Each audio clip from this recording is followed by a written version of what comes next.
Shefeed football പിക്സിലേക്ക് ഏവർക്കും സ്വാഗതം. Indian super ലീഗിൽ കേരള ബ്ലാസ്റ്റേഴ്സിന്റെ അടുത്ത മത്സരം വരുന്നത് നാളെയാണ്. ഇന്ത്യൻ സമയം രാത്രി 7:30. മോഹൻ ബഗാൻ സൂപ്പർ ജയൻസ് അവരുടെ ഹോം സ്റ്റേഡിയത്തിൽ വെച്ചിട്ടാണ് നാളെ കേരള ബ്ലാസ്റ്റേഴ്സിനെ നേരിടുന്നത്. നമുക്കറിയാം, 2-നെതിരെ 4 ഗോളുകൾക്ക് കഴിഞ്ഞ അവേ മത്സരത്തിൽ ബാംഗ്ലൂർ എഫ്സിയോട് ബ്ലാസ്റ്റേഴ്സ് പരാജയപ്പെടുമ്പോൾ ബ്ലാസ്റ്റേഴ്സിന് വേണ്ടി മധ്യനിരയിൽ ഭേദപ്പെട്ട പ്രകടനം കാഴ്ചവെച്ചിരുന്ന വിപിൻ മോഹന് പരിക്കേറ്റിരുന്നു.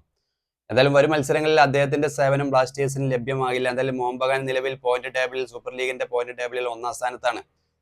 മോഹൻ ബഗാനെതിരെ ബ്ലാസ്റ്റേഴ്സ് കളിക്കുമ്പോൾ ഏറ്റവും ശക്തമായ ടീമിനെ തന്നെ സ്റ്റാറേക്ക് കളത്തിലിറക്കേണ്ടി വരും. എന്തായാലും അദ്ദേഹത്തിന് ലഭിക്കുന്ന മികച്ച താരങ്ങളെ ഏതെല്ലാമായിരിക്കും, അല്ലെങ്കിൽ അദ്ദേഹത്തിന് നാളത്തെ മത്സരത്തിൽ കേരള ബ്ലാസ്റ്റേഴ്സിന് വേണ്ടി കളത്തിലിറക്കാൻ സാധ്യതയുള്ള താരങ്ങളെ അതെന്ന് നമുക്കൊന്ന് പരിശോധിച്ച് നോക്കാം. സച്ചിൻ സുരേഷ് തന്നെ ആയിരിക്കും ഗോൾ കീപ്പറായി വരിക. ബ്ലാസ്റ്റേഴ്സിൽ നിലവിൽ first choice goalkeeper Sachin സുരേഷാണ്.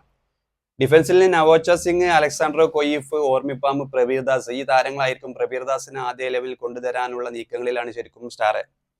മധ്യനിരയിലേക്ക് വരികയാണെങ്കിൽ വിപിൻ മോഹന് പകരം ദാനിഷ് ഫറൂഖിനെ തന്നെ ആയിരിക്കും ആദ്യ ലെവലിൽ കൊണ്ടുവരിക. നമുക്കറിയാം, വിപിൻ മോഹൻ അതുപോലെ ദാനിഷ് ഫറൂഖ് ഈ ഇതായിരുന്നു ശരിക്കും സ്റ്റാറെ മാറ്റി മാറ്റി പരിചയിച്ചിരുന്നത് മധ്യനിരയിൽ. നമുക്കറിയാം, കഴിഞ്ഞ മത്സരത്തിൽ ഏറ്റവും മികച്ച പ്രകടനം കാഴ്ചവെച്ച താരമാണ് ഫ്രെഡി. ബാംഗ്ലൂർ എഫ്സിക്കെതിരെ ഒരു ഗോളൊക്കെ സ്കോർ ചെയ്തിരുന്നു. അപ്പോൾ ഡാനിഷ് ഫറൂഖ്, അഡ്രിയാൻ ലൂണ, അതുപോലെ തന്നെ ഫ്രെഡി, ഈ ഒരു താരങ്ങൾ ഈ ഒരു മധ്യനിരയിൽ ഉണ്ടാവും. കൂടാതെ കോറൊക്കെ മികച്ച പ്രകടനമാണ് യുവതാരം ബ്ലാസ്റ്റേഴ്സിന് വേണ്ടി കാഴ്ചവെച്ചുകൊണ്ടിരിക്കുന്നത്.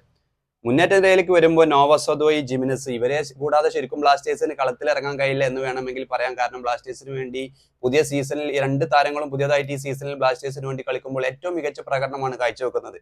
ഇതിൽ ജീസസ് ജിമിനസിന്റെ പ്രകടനമൊക്കെ എടുത്തു പറയേണ്ടതാണ്. കേരള ബ്ലാസ്റ്റേഴ്സ് പരാജയപ്പെടുന്ന മത്സരങ്ങളിൽ പോലും ഗോളുകളും അസിസ്റ്റുമായി ഏറ്റവും മികച്ച പ്രകടനം കാഴ്ചവെച്ചുകൊണ്ടിരിക്കുന്ന താരമാണ് ജിമിനസ്.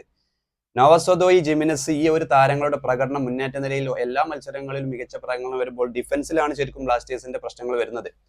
എന്നാൽ നാളെ മോഹൻ ബഗാൻ സൂപ്പർ ജയൻസിനെതിരെ കേരള ബ്ലാസ്റ്റേഴ്സ് കളത്തിലിറങ്ങുമ്പോൾ ആകെയുള്ള ഒരു പ്രതീക്ഷ, അല്ലെങ്കിൽ അവർക്ക് ഒരു ആത്മവിശ്വാസം നൽകുന്ന കാഴ്ച, അല്ലെങ്കിൽ ഒരു കാര്യം എന്നത്, കഴിഞ്ഞ തവണ ഇന്ത്യൻ സൂപ്പർ ലീഗിൽ മോഹൻ ബഗാന്റെ ഹോം സ്റ്റേഡിയത്തിൽ വെച്ച് ഏകപക്ഷീയമായ ഒരു ഗോളിന് ബ്ലാസ്റ്റേഴ്സ് മോഹൻ ബഗാനെ പരാജയപ്പെടുത്തിയിരുന്നു. അന്ന് ദിമിത്രി ഡയമൻഡോസ് ആണ് കേരള ബ്ലാസ്റ്റേഴ്സിന് വേണ്ടി ഗോൾ സ്കോർ ചെയ്തത്.